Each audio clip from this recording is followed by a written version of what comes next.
Hello and welcome to Hamer Reviews. My name is Christopher Hamer and today we're going to be taking a closer look at the Nikon ZFC.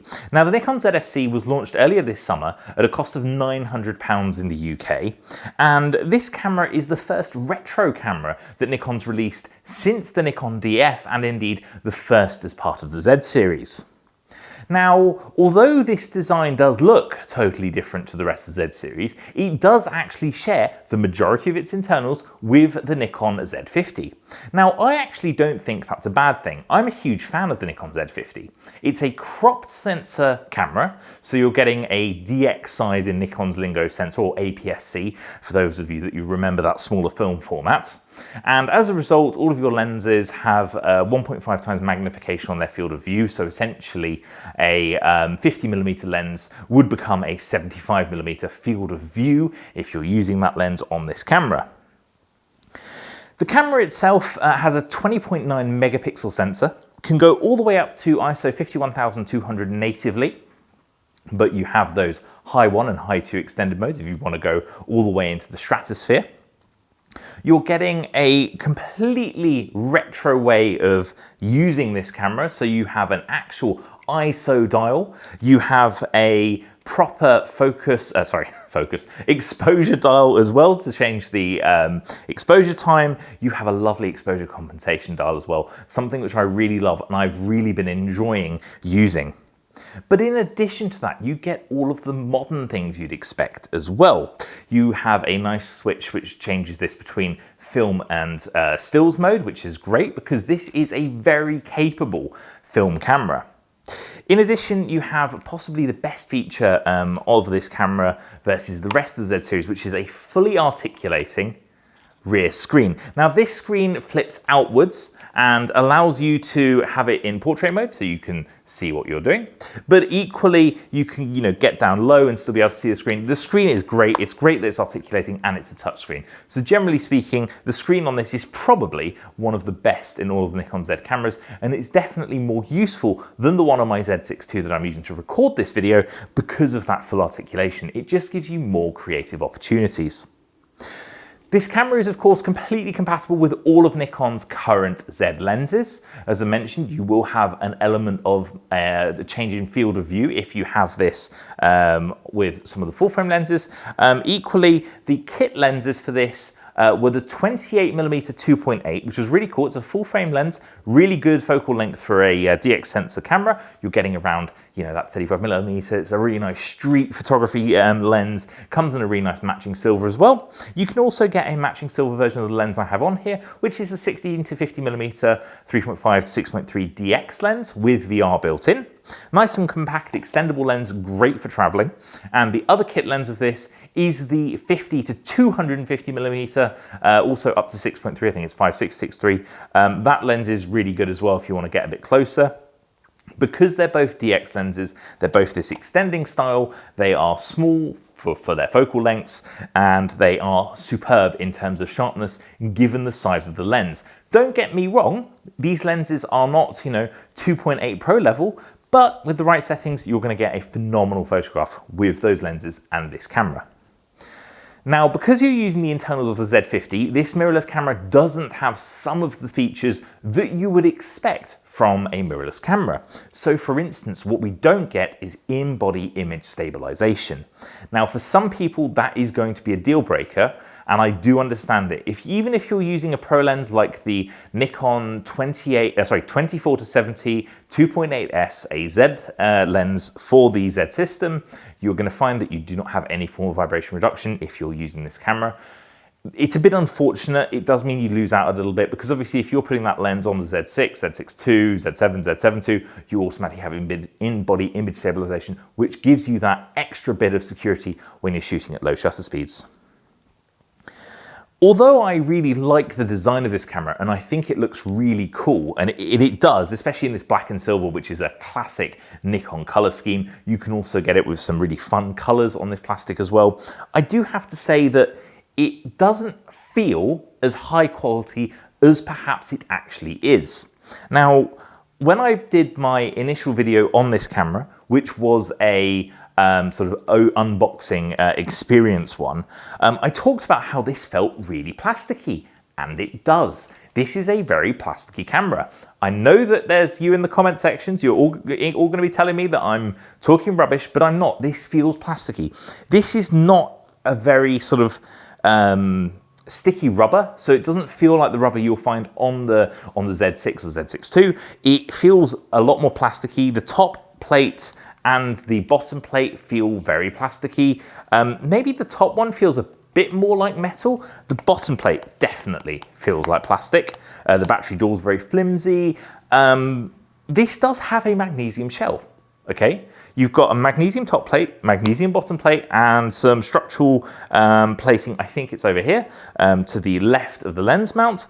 However, it doesn't change the fact that when you pick this up for the first time, it does feel very plasticky. That is the nature of this camera. I do not think that is a bad thing necessarily. I just want you to understand the first time you pick this up, it might feel quite plasticky to you. It does still have some weight to it.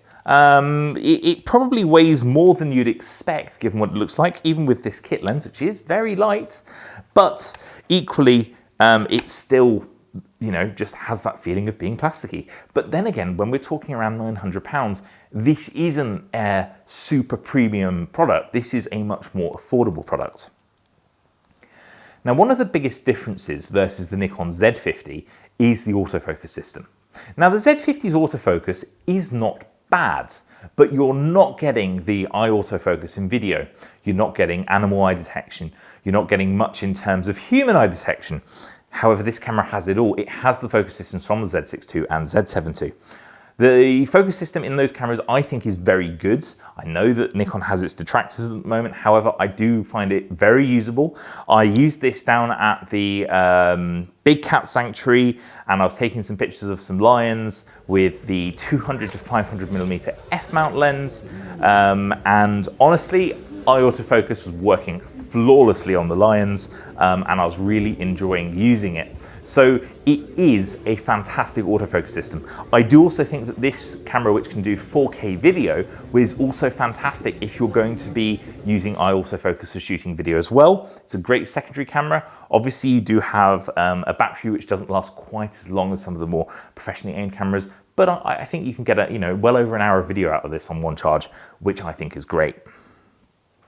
Talking about video and charging, it kind of gives me the perfect opportunity to bring up the ports on this camera, and that is something, again, that has changed versus the Z50. Now, we have the same micro HDMI output. I know micro HDMI isn't a great connector. It can break easily. However, at least it's there. We get a microphone input, though no audio output. Again, not the biggest deal breaker. This does have speakers built in, so you can still listen back to your video if that's what you want to do. But most importantly, you have USB-C as its USB interface. That's important. It means you're going to get faster charging with a power delivery battery bank or charger, for instance. You're also just going to be able to use faster data transfer speeds because USB-C is so much better than micro USB. It's something I'm really glad that Nikon has introduced. In fact, I never use the included charger with this camera. That is purely because the USB-C interface is so quick to charge the camera, there is simply no need to take the battery out of it. There's also another need not to take the battery out of this camera, which is that it's very hard to get hold of. As of September 2021, the batteries for these cameras are still extremely difficult to get hold of, and as a result, getting a reserve or secondary battery is going to be an issue. It's the same battery for the Z50. Going to remind myself of the name, the ENEL25, and yes, they are in short supply. So if you can get yourself a second battery, I highly suggest you do so at the point of purchase if possible. So I just wanted to add an extra little section to this video about image quality. Now, one of the things that I did find when I've been taking photos of this is that I'm really happy with the images that I've got from the camera.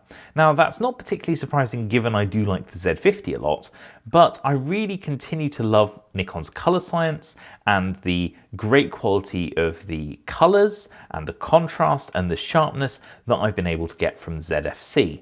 Now, obviously, a lot of that does have to do with the lenses that I've been using. For instance, as I mentioned at the Big Cat Sanctuary, I was using the 200-500 5.6, which is one of my favorite f-mount lenses to adapt to the Nikon Z line. But equally, I've been shooting this with the 24-70 2.8, 70-200 2.8 Z lenses, some of the primes, the wide 14-30. So I've really had a nice big mix of lenses in addition to the kit lenses as well. What I have found is that the actual quality of the images is probably slightly better than the Z50, and the only way I can attribute that is perhaps additional processing on Nikon's part, or it could just be how I've set up the camera, because they're not set up identically, but it was just an interesting observation to make. I have some sample images that you've been seeing at the moment, and I think they just highlight the great quality of image that you are able to make with this camera. So in addition to image quality, we should also probably cover the video features. Now, to me, I don't think this is a sort of camera that people are going to buy specifically for video because of its sort of retro styling. For me, it doesn't really lend itself to that. But if you are going to, you'll be glad to know this can shoot in 4K, 30 frames a second, 1080p, up to 120 frames a second. It can even do some slow-mo processing on board. You don't get 10 bits, so you only get 8-bit recording, but I think that's perfectly fine for this kind of camera. Overall, video quality is good. It should be able to get some good video with this camera if that's what you want to do. Another change versus the Z50 is you do not get a built-in flash. It's not a deal breaker, but again, it's something you're going to need to keep in mind. If you want to use flash, you're going to have to buy one of the off-camera flashes. That means currently, something like the SP700, a used SP800 or SP900, or indeed the SP5000 if you want to go all out. The SP5000 basically costs half of what this camera costs. So that's going to be a decision you're definitely going to have to make if you want to do it. In terms of operation, you also have a little mini LCD at the top just to show you your F number, but that's it. You don't get the usual top display, which you're used to on a lot of Nikons, though the Z50 doesn't have one either. So it's quite nice to have that little F number display. And the operation is also complicated somewhat by these retro dials. Now, the main thing you need to keep in mind is there is no way to change the ISO through software. So the only way you can change the ISO is using the dial directly on the top of the camera. I personally haven't found that a major issue, and you can still set it into auto. However, I'm so used to shooting without looking nowadays at the buttons and just selecting the one I want and change the ISO, it is a bit weird to have to put your left hand on the top and actually move that dial physically. So yes, you can use your auto modes. However, other than that, you don't have a way of changing the ISO except to use that dial. It means it's fixed in place. You also have your usual manual, aperture priority, shutter priority, program mode, and auto modes, and you have a little selector which is below the ISO dial that allows you to do so. It's a different design to what we're used to on Nikon cameras.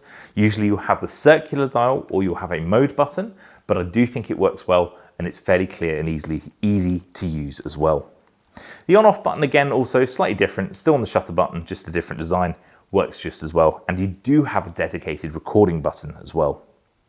On the back, you get the touchscreen that I've already talked about, plus you get your info button, your magnifier buttons, your display button, menu button, and your sort of usual ones you'd expect up here, playback, delete, and a way to switch between the screen and the electronic viewfinder. The electronic viewfinder is fine. It's not as fancy as the one in the Z6II and Z7II, but on the whole, I think it is very representative of what you look through and what you see, and I'm quite happy using it, and I haven't found any issues. So in conclusion, I think the Nikon ZFC is an extremely capable camera. There is no argument to me that you can get fantastic quality photos from this camera, and indeed in combination with one of the 2 or indeed 3, if you're counting the full frame one, kit lenses that are available.